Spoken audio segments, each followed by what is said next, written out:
ငါးလေးတွေနှိုးဆိုတာမြင်ဘူးလားကျွန်တော်ငါးလေးတွေကိုနှုတ်တိုက်ပြမယ်နော်အမကြီးခဏနေလာပြီဟိုပထမတစ်ကောင်နှုတ်ဆိုနေပြီကြည်နော်အဲ့လိုဆိုတဲ့အချိန်မှာပဲနောက်ထပ်ငါးတွေအများကြီးရောက်လာပြီအမကြီးအလူရက်ကိုဆိုကြတာတကယ်ချင်းတို့ရောငါ့ကိုနှုတ်တိုက်ဖူးလား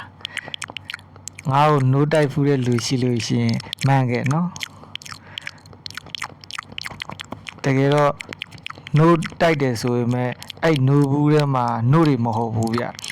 သူတို့စားတဲ့အစာလေးတွေကိုမှလေအဲ့လို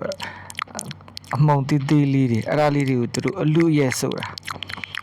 အဲ့သူတို့တစ်ချက်ဆိုးလိုက်လို့ရှင်ဒီကင်ထားတဲ့နို့ဘူးထဲမှာကိုလာပြီးတော့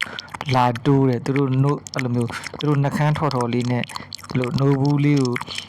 စောက်ပြီးတခါတလေများခလေးတွေသူမိခင်တို့ဆိုတယ်လို့ပုံစံမျိုးဆွဲအောင်ခါလိုက်သေးတယ်ဟိုဒီအလူအရက်ကိုဆိုနေကြတာတကယ်ပါပဲ